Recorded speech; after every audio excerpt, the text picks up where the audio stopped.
नमस्कार। बहुत बहुत स्वागत आप सभी दर्शकों का स्वस्थ देश कार्यक्रम की आज की इस कड़ी में। स्वस्थ देश कार्यक्रम में आज चर्चा का विषय है बच्चों की देखभाल। और बच्चों की देखभाल में हम लोग उन सभी बातों के बारे में विस्तार से जानेंगे जो आपकी हमारी एक अभिभावक के रूप में, एक माँ बाप के रूप में अक्सर हमारी चिंता का विषय रहते हैं। बच्चों की देखभाल किस तरीके से होनी चाहिए, बच्चों में कौन कौन से आयु वर्ग आते हैं, और इस तरीके की तमाम बातें तफसील से जानेंगे, विस्तार से चर्चा करेंगे हमारे आज के विशेषज्ञ, जिनका हमारे साथ स्वागत कीजिए, डॉक्टर विवेक शर्मा साहब। डॉक्टर साहब बहुत बहुत स्वागत है आपका। दर्शकों, डॉक्टर विवेक शर्मा साहब जयपुर शहर के जाने माने और वरिष्ठ बाल एवं शिशु रोग विशेषज्ञ हैं। आप 20 वर्षों से अधिक का अनुभव रखते हैं। हम डॉक्टर साहब से विस्तार से चर्चा करेंगे और बहुत सारे सवालों के जवाब ढूंढेंगे, ऐसे सवाल जो आपके हमारे लिए अक्सर परेशानी का सबब होते हैं। डॉक्टर साहब एक बार पुनः स्वागत है। और विषय आपको विदित है, बच्चों की देखभाल किस तरीके से की जाए, इस पर मूल रूप से आज हमारा कार्यक्रम केंद्रित है। डॉक्टर साहब, लेकिन इससे पहले हम बच्चों की देखभाल के विषय में जाने, हमारे दर्शकों को ये बताइए कि दरअसल बच्चे की परिभाषा क्या है, किस उम्र से चालू होकर और कब तक हम किसी भी बच्चे या बच्ची को, लड़के या लड़की को बच्चा मानते हैं? देखिए, इनको चाहे न्यूबॉर्न हो, चाहे एडोलेसेंट हो, चाहे टॉडलर हो, चाहे स्कूल गोइंग हो, प्री स्कूल गोइंग हो, इन सब बच्चों को हम एक मोटे तौर पे रखते हैं, चाइल्ड के अंडर में रखते हैं। जी। और पीडियाट्रिक डिपार्टमेंट के अंडर में ये आता है। और ये 0 to पैदा होने के साथ 18 साल की एज तक इनको हम पीडियाट्रिक एज ग्रुप का मानते हैं, जिनमें टीनेजर्स भी शामिल होते हैं। अच्छा, तो मूल रूप से डॉक्टर साहब पैदा होने वाले बच्चे यानी नवजात से लेकर 18 वर्ष तक के बच्चे जो हैं वो बच्चों की श्रेणी में आ जाते हैं। जी। ये जानना इसलिए भी ज़रूरी होता है दर्शकों, क्योंकि अक्सर हम लोग सोच लेते हैं, ऐसा मान लेते हैं बिना किसी आधार के या कारण के कि 17 साल, 16 साल, 15 साल के हो गए बच्चा या बच्ची तो बड़े हो गए हैं और अब उनको उस प्रकार की देखभाल की ज़रूरत नहीं है। खैर, डॉक्टर साहब विषय पर लौटते हैं और आपसे ये जानना चाहेंगे कि आपने कहा नवजात जो होता है, तो डॉक्टर साहब बच्चों की देखभाल तो शायद नवजात से शुरू होगी, तो ये बताएं कि नवजात की देखभाल जो है उस सबसे महत्वपूर्ण उसमें जो चीज़ें हैं ध्यान रखने वाली, वो कौन कौन सी हैं? नवजात की देखभाल कैसे की जाए? बच्चा जब डिलीवर होता है जी, डिलीवर होने के बाद वो न्यूबॉर्न कैटेगरी में आता है जी। और न्यूबॉर्न कैटेगरी के जो बच्चे होते हैं उनका ध्यान रखना थोड़ा अलग तरह की, उनको केयर की ज़रूरत होती है, उनको अलग तरह की फीडिंग की ज़रूरत होती है। जी। तो इनमें न्यूबॉर्न में हमें 3 चीज़ों का मेन ध्यान रखना पड़ता है। जी। एक तो बच्चे की फीडिंग का जो वेरी इंपॉर्टेंट, सेकंड पॉइंट होता है बच्चे का वैक्सीनेशन, तीसरा होता है बच्चे की क्लीनलीनेस, और चौथा होता है बच्चे का एटमॉस्फेयर जिसमें बच्चा रह रहा है उसको पीसफुल और क्लीन रखा जाए। जहाँ तक फीडिंग का सवाल है, न्यूबॉर्न को बच्चे को फीडिंग मदर्स फीड कराई जाती है, एक्सक्लूसिवली ब्रेस्ट फीडिंग कराई जाती है, मदर का माँ का दूध पिलाया जाता है जी। और 6 महीने तक माँ का ही दूध पिलाना चाहिए जी। और ये मस्ट है, इसमें इफ एंड बट्स नहीं होने चाहिए। और मरीजों को भी और माँ को भी और अटेंडेंट्स को भी और nursing staff, medical nursing staff जो होता है और पैरामेडिकल स्टाफ होता है, उन सबको ध्यान रखना चाहिए कि जब पेशेंट डिलीवरी के बाद, मदर डिलीवरी के बाद घर की तरफ जाए तो उसको पूरा साइकोलॉजिकली ये तैयार करके भेजा जाए कि वो घर पे जाके 6 महीने तक माँ का दूध पिलाए। ऊपर का दूध विशेष परिस्थितियों में रिकमेंडेड होता है, वो डॉक्टरों द्वारा ही रिकमेंड किया जाता है, अन्यथा अपने लेवल पे कभी नहीं देना चाहिए। जी। नंबर 2 आते हैं वैक्सीनेशन। बर्थ के बाद बच्चों में पैदा होते ही वैक्सीन लगते हैं, जिनमें BCG जो कि टीबी का वैक्सीन होता है, हेपेटाइटिस बी का वैक्सीन होता है और एक पोलियो की दवाई बच्चे को पैदा होते ही पिलाई जाती है। तो ये अस्पताल में ही जहाँ डिलीवरियाँ होती हैं या नर्सिंग होम में डिलीवरियाँ होती हैं या प्राइमरी सेंटर्स में होती हैं या डिस्ट्रिक्ट हॉस्पिटल्स में होती हैं या बड़े सेंटर्स में होती हैं, तो वहाँ पे ये दवाई दे दी जाती है। तीसरी चीज़ होती है बच्चे की केयर। बच्चे की क्लीनलीनेस बहुत इंपॉर्टेंट होती है। इनिशियल डेज में बच्चे को गीले कपड़े से पहुंचा जाए, ल्यूकवार्म वाटर हो उससे पहुंचा जाए, क्लीन रखा जाए। बच्चे का बेड, बच्चे की सराउंडिंग वो बहुत क्लीन रखी जाए। बच्चा जिस कमरे में रहता है उसमें 2 से 3 बार सफाई हो, 2 से 3 बार उसमें पोछा लगे, फिनाइल का पोछा लगे, ताकि बैक्टीरिया जो है या गंदगी जो है वो कमरे में परसिस्ट ना करे। विजिटर्स उस कमरे में नहीं आने चाहिए जिसमें माँ बच्चे रहते हैं। विजिटर्स की एंट्री मिनिमल होनी चाहिए। विजिटर्स वही होने चाहिए जो बच्चे की केयर करने वाले होते हैं। बच्चे को हैंडल करने में माँ और एक केयर टेकर लेडी जो होती है, वो घर की केयर टेकर लेडी हो तो बेटर रहता है। दादी हो, नानी हो, बुआ हो, मौसी हो, तो वो अपने हाथ और अपने कपड़े बहुत क्लीन रखें और उनकी भी एंट्री जब हो तो वो हाथ धोकर बच्चे को हैंडल करें। अच्छा। तो ये 3-4 चीज़ें जो है न्यूबॉर्न केयर की होती हैं जी। और जिसमें फीडिंग, वैक्सीनेशन, क्लीनलीनेस। अच्छा, चौथा, उस जिस कमरे में बच्चा रहता है उसमें नॉइज़ का पॉल्यूशन बिल्कुल नहीं होना चाहिए। जी। आसपास से कोई नॉइज़ नहीं आनी चाहिए। मोबाइल्स कमरे में अलाउ नहीं होने चाहिए कि बज रहे हैं, बच्चा डिस्टर्ब होता है उससे जी। और बच्चे के ब्रेन डेवलपमेंट में ये बाधा बनती है। टीवी और ये सब उस कमरे में नहीं होने चाहिए। चला रही है, माँ देख रही है, ऐसा नहीं होना चाहिए। तो कुल मिला के ये है कि peace, vaccination, feeding and cleanliness, इन 4 चीज़ों का न्यूबॉर्न में 6 महीने तक पूरा ध्यान रखा जाना चाहिए। जी। डॉक्टर साहब, आपने बहुत महत्वपूर्ण चीज़ बताई। एक चीज़ आप ही के जो उत्तर था उसी में से मैं आपसे ये भी जानना चाहूँगा कि परंपरागत समाज में, खास करके ग्रामीण परिवेश में और कई जगह शहरों में भी, बच्चा पैदा होता है तो शगुन के हिसाब से उसे शहद चटाना, इस प्रकार की चीज़ें कई दफ़ा एक्सटर्नल एजेंट्स जिनको हम कहते हैं वो उसको बच्चे को दिए जाते हैं। तो इसके बारे में आप क्या कहेंगे दर्शकों को? ये जो सर परंपरा है और ये कुछ बहुत पुरानी परंपराएं हैं और हो सकता है उस समय फीडिंग वगैरह में डिले होता हो तो शहद वगैरह देके बच्चों को शुगर दी जाती थी। जी। आजकल हम भी थोड़ा कई बार शुरू में बच्चों को हॉस्पिटल में मदर फीड में डिले होती है तो कुछ फीड वीड देते हैं। जी। तो ये ना दिया जाए तो ठीक है, क्योंकि इनकी हाइजीन मेंटेन नहीं होती, बच्चों में डायरिया हो सकता है। जी। और शुरू में जो मदर मिल्क आने में डिले होता है, लेकिन शुरू में जब मदर मिल्क आता है जी। तो 24 से 48 घंटे में शुरू में जो होता है पानी पानी मदर के ब्रेस्ट से निकलता है जी। जिसको हम बोलते हैं कोलोस्ट्रोम। वो कुछ गांवों में परंपरा होती थी, पहले ये होती थी कि इसको बोतल में भर के जमीन में गाड़ दें, ये ठीक नहीं होता, लेकिन ऐसा नहीं है। ये बहुत न्यूट्रिशियस होता है, फुल ऑफ इम्यूनोग्लोबुलिन्स होता है और ये बच्चे के पेट में जाता है तो बच्चे की इम्यूनिटी बढ़ाने में बहुत बड़ा इसका रोल होता है। तो अगर हम शुरू से ही डिलीवरी होने के 1-1.5 घंटे बाद से ही फीड शुरू कराना शुरू कर देंगे तो बच्चों में फीडिंग प्रॉब्लम नहीं आती है और ये ऊपर की जो सप्लीमेंट्स वगैरह ये जो देते हैं इनकी जरूरत नहीं पड़ती है। जी। डॉक्टर साहब, लगे हाथ ये भी बताइए कि पैदा होते समय जब बच्चा नवजात कुछ घंटे या कुछ दिन का हो जाता है तो वजन के लिहाज से और अन्य बेंचमार्क्स, जैसे मान लीजिए कोई जन्मजात परेशानी है, किसी प्रकार की कोई बीमारी, कोई विकार है, कोई अनुवांशिक कष्ट है, तो वो किस तरीके की चीज़ों का ध्यान रखा जाना चाहिए? माँ बाप को कहाँ पर इन चीज़ों का, मतलब क्या ऐसा ध्यान में रखें कि बच्चा कर रहा है तो वो अनयूजुअल है, यानी गैर परंपरागत है? देखिए, बच्चा जब पैदा होता है जी। तो पैदा होते ही बच्चा क्राई करता है। जी। हॉस्पिटल सेटअप्स में, नर्सिंग होम सेटअप्स में, प्राइमरी सेंटर्स में जहाँ पे डॉक्टर्स और नर्सें डिलीवरी कराती हैं जी। वहाँ तो ये डिटेक्ट हो जाता है कि बच्चे ने डिलेड क्राई की या क्राई टाइम से नहीं की। जी। और क्राई न करने की वजह से इसको रेफर करने की ज़रूरत है या नहीं वो तो, लेकिन कुछ बार बच्चे घर में, बहुत होम डिलीवरीज बहुत होती हैं जी।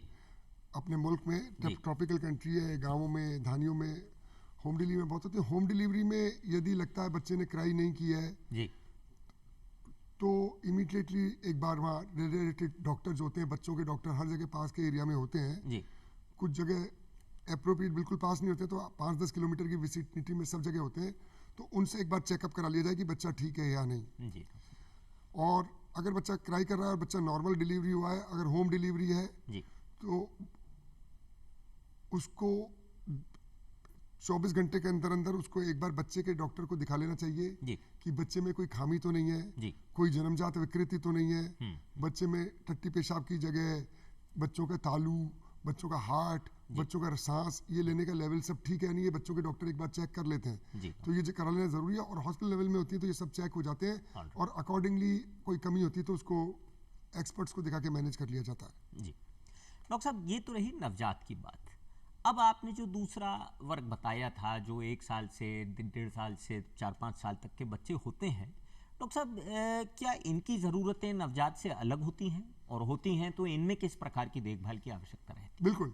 देखिए, 6 महीने के बाद क्या होता है कि बच्चे को हम ऊपर का आहार शुरू करते हैं जिसमें खिचड़ी, दही, केला, फ्रूट जूसेस, वेजिटेबल सूप्स और इस तरह की मैश करके खाने को देना, दालें देना, तो ये शुरू किया जाता है। जी। तो 6 महीने से 1 साल तक बच्चा जो होता है ये ट्रांजिट पीरियड होता है, न्यूबॉर्न से ये अपर वाली साइड में आ रहा होता है, जिसमें डाइट चेंज हो रही होती है, जी। बच्चे में एक्टिविटीज आ रही होती हैं, बच्चा हंसना शुरू कर देता है, बच्चा प्लेफुल हो जाता है, बच्चा आइडेंटिफाई करता है, थोड़े थोड़े कलर पहचानना शुरू कर देता है, बच्चा पेरेंट्स को पहचानना शुरू कर देता है।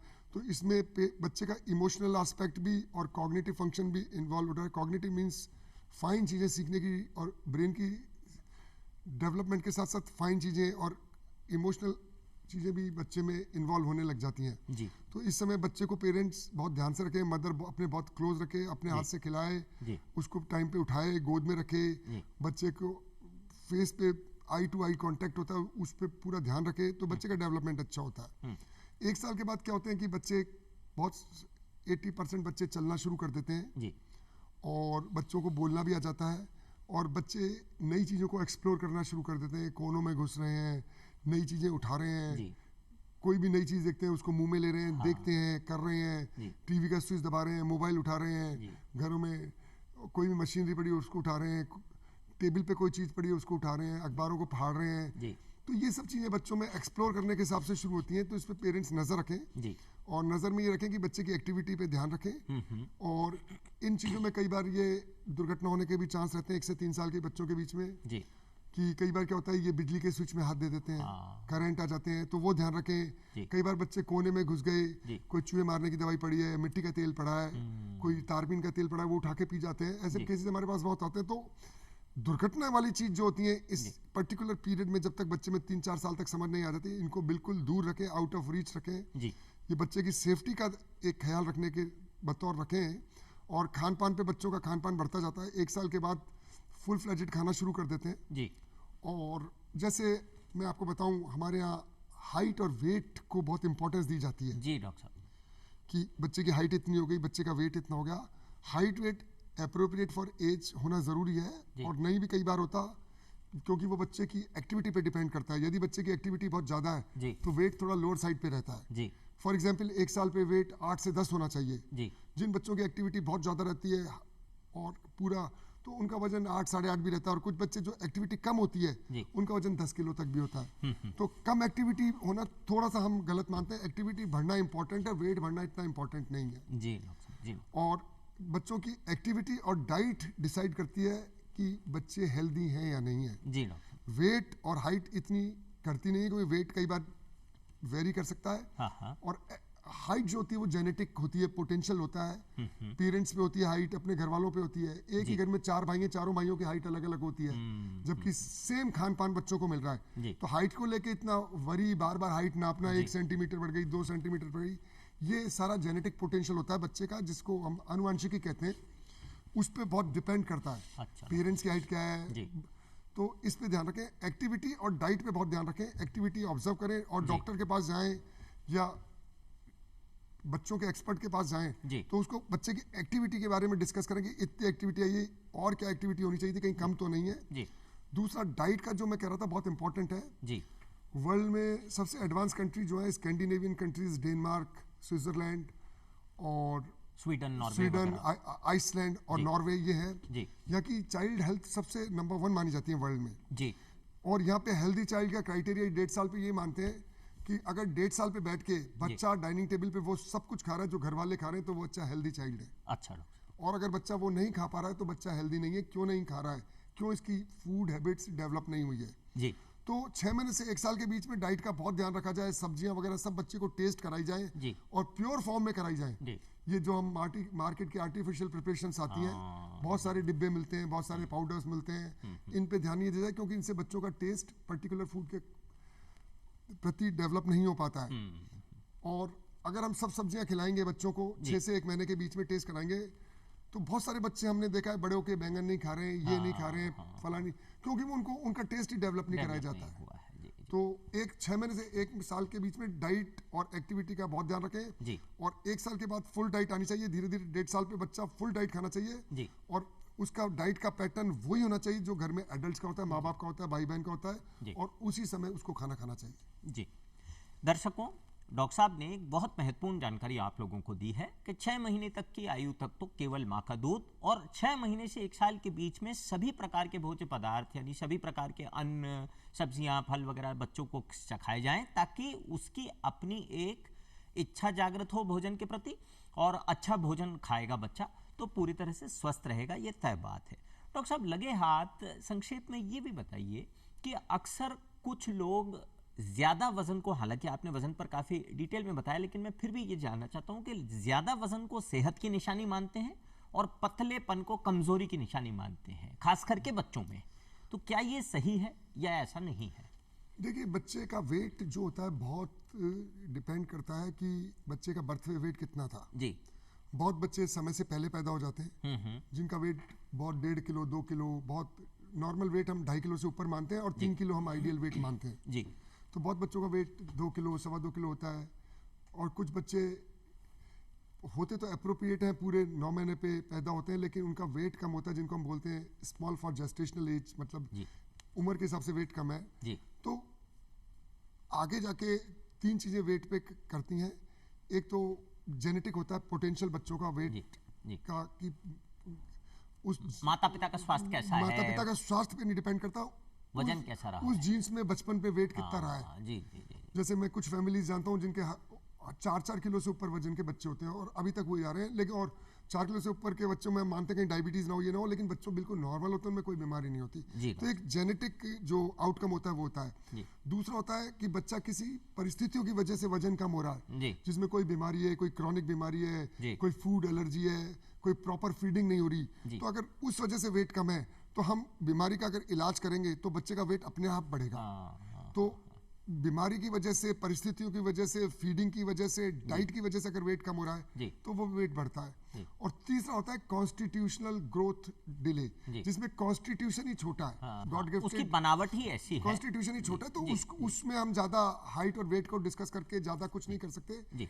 और उसमें ना कोई ऐसी दवाइयां आती हैं मार्केट में, ना कोई क्लेम डिस्क्लेम्स होते हैं इसमें, वो सब फेक होते हैं, क्योंकि ये एक बनावट ही उसकी ऐसी है, उसमें कुछ नहीं किया जा सकता जी। उसमें चिंता की कोई बात नहीं होती उसमें। इसलिए मैं बार बार ये जोर दे रहा हूँ कि बच्चे की एक्टिविटी और डाइट, और एक्टिविटी जैसे जैसे एज बढ़ती जाती है जी, जैसे 1 साल तक चलना, पैदल चलना, घुटने चलना, सीढ़ियों पे चढ़ना, इन चीजों पे ध्यान दें। 1 से 2 साल पे बच्चे ने खेलना शुरू कर दिया, भागना शुरू कर दिया, सीढ़ियाँ चलना शुरू कर दिया, थोड़ा क्या क्या खेलता है, बॉल फेंक रहा है, और इन चीजों पे ध्यान दें। फिर बच्चा जब 3 साल के ऊपर बड़ा हो जाता है तो जनरल एक्टिविटीज के साथ साथ उसकी इंटेलेक्चुअल एक्टिविटीज पे भी ध्यान दें। फाइन काम उसको कितना आ रहा है, पेंसिल कैसे पकड़ रहा है, राइटिंग कैसी कर रहा है, स्पेलिंग कैसी लिख रहा है, राइटिंग क्या है, और चीजों को एक्सप्लोर कैसे कर रहा है, फाइन चीजों को कैसे चला रहा है, साइकिल कैसे चला रहा है। तो जैसे जैसे एज बढ़ती जाती है तो एक्टिविटीज की जो क्लासिफिकेशन है उसमें अपग्रेडमेंट होता जाता है, और डाइट भी चेंज होती जाती है बच्चों की, तो उस हिसाब से इन पे ध्यान रखें।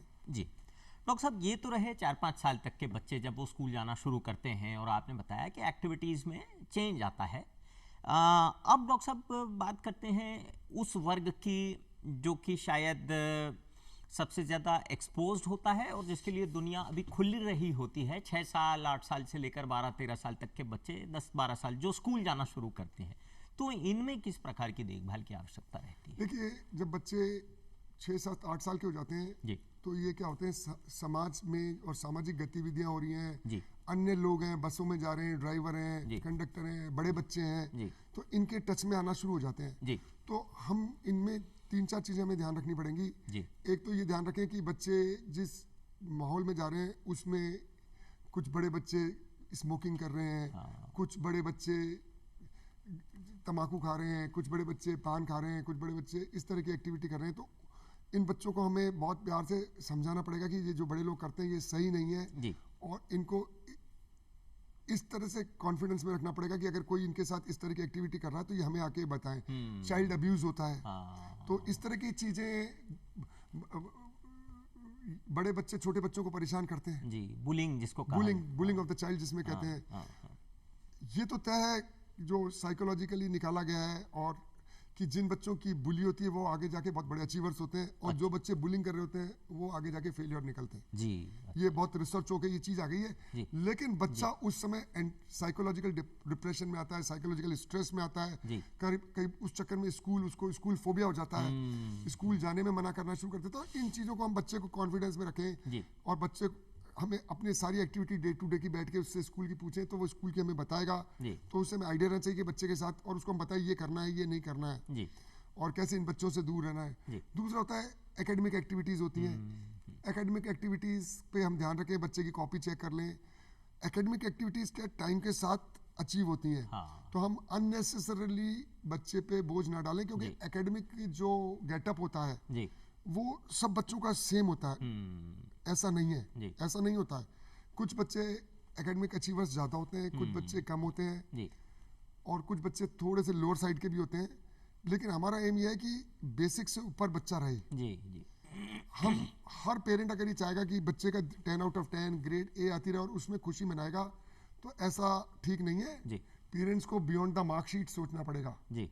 हम बच्चे को स्कूल भेज रहे हैं तो हमारा मानस ये होना चाहिए कि बच्चा एक अच्छा सिटीजन बने, सेल्फ रिलायंट सिटीजन बने, सोसाइटी का एक जिम्मेदार आदमी बने, और उसका एटीट्यूड जो है वो वाइड एंगल्ड हो, थिंकर बने वो, और वो हर चीज को सोचे, और एक बेसिक से ऊपर एकेडमिक अचीव भी कर ले। ये भी हमारा होता है। लेकिन हमारे, मैं ज्यादातर जो पेरेंट्स वगैरह को देखता हूँ, अगर उसके ए में से ए आ गए हैं और बच्चा कुछ भी और एक्टिविटी नहीं कर रहा, तो पेरेंट्स खुश रहते हैं। जो आगे जाके बच्चे की ग्रोथ में, जब बच्चा किशोर अवस्था वगैरह में आता है, तो ये आम जनता से और इनसे बहुत पीछे रह जाते हैं बच्चे, और कटाव हो जाता है समाज का। वो एक स्वस्थ अंग नहीं बनता, स्वस्थ अंग नहीं बनता है।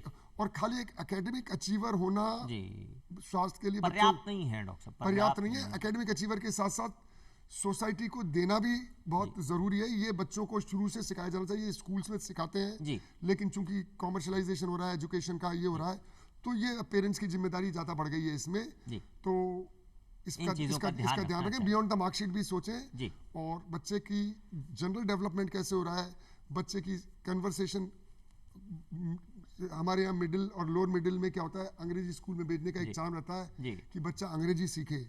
तो वो तोहीन फील करते हैं कि बच्चा घर की मारवाड़ी बोल रहा है, घर की लैंग्वेज बोल रहा है। हमें अपनी लोकल लैंग्वेज तो आनी ही चाहिए, साथ में अन्य लैंग्वेजेस और हम ऐड करेंगे। तो हिंदी पे भी ध्यान दे बच्चे की। अंग्रेजी सीख गया तो बहुत खुश रहते हैं पेरेंट्स की, अंग्रेजी आ गई सब कुछ आ गई, ऐसा नहीं है। हिंदी भी बच्चे की स्ट्रांग होनी चाहिए, संस्कृत पढ़ रहा तो वो भी स्ट्रांग होनी चाहिए। तो सब लैंग्वेजेस और जो लोकल लैंग्वेज डेवलपमेंट उसमें बच्चे की पकड़ होनी चाहिए। तो ये सब चीजों का ध्यान। हाँ, हम कार्यक्रम के अंत की ओर बढ़ रहे हैं। मैं अंत में आपसे ये जानना चाहूँगा कि अक्सर जो माँ बाप की समस्या रहती है और चर्चा का विषय भी रहता है, लोग आपस में भी जब बातचीत करते हैं, टीचर्स वगैरह वाला तबका भी इस बारे में बात करता है कि किशोरावस्था आते आते बच्चे और बच्चियों में अचानक बहुत ज़बरदस्त व्यवहार में परिवर्तन देखा जाता है। तो डॉक्टर साहब, क्या ये सामान्य है, और इस समय बच्चों को किस प्रकार से उनकी देखभाल की जाए? बिल्कुल ऐसा है। देखिए, नॉर्मली इसको हम टीनेजर ग्रुप बोलते हैं। टीनेजर मींस किशोर अवस्था, जिसमें टीन लगना जहां से शुरू होता है, 13, 14, 15, 16, 17, 18, 19। 19 के बाद टीन खत्म हो जाता है। लेकिन ये 13 साल की बचाए diet style, development of the society और लिविंग स्टाइल, इससे और जो, तो इससे थोड़ा सा ये टीन जो है पहले फिक्स हो गया। 9-10 साल के बाद ही ये शुरू हो जाता है। 9-10 साल के बाद जो ये हार्मोनल चेंजेस आते हैं, इसमें जो मेल चाइल्ड होता है, इनमें अग्रेशन आ जाता है, गुस्सा आ जाता है, इनमें रिवॉल्यूशन की फीलिंग आ जाती है। इनको ये लगता है कि जो बड़े लोग कह रहे हैं वो सब गलत कर रहे हैं, हम जो है वो सही है। तो इस अवस्था में इनको सुनना, इनकी विचारधारा को सुनना, क्योंकि ये एक एटमॉस्फेयर से, घर के एटमॉस्फेयर से, स्कूल के एटमॉस्फेयर से, एक पैट्रोनेज से, एक अम्ब्रेला के नीचे से निकल के इंडिपेंडेंट माहौल की तरफ जा रहे होते हैं। तो इनका इंडिपेंडेंट माहौल को ध्यान में रखते रखते इनको पॉजिटिविटी की तरफ ले जाना बहुत जरूरी होता है। इनको हम रिवोल्यूशनरी एडोलेसेंट भी बोलते हैं, म्यूटिनस एडोलेसेंट भी बोलते हैं, कि गदर कर रहे हैं, विद्रोह कर रहे हैं। तो हर चीज उल्टी बोलेंगे। तो ऐसे में पेरेंट्स इनके खिलाफ सख्ती करने की बजाय इनकी बात को सुने और इनकी बात को लॉजिकली या तो काटें और या संस्कारों से काटें, या इस तरह की बात करें और इनसे तसल्ली से बात करें।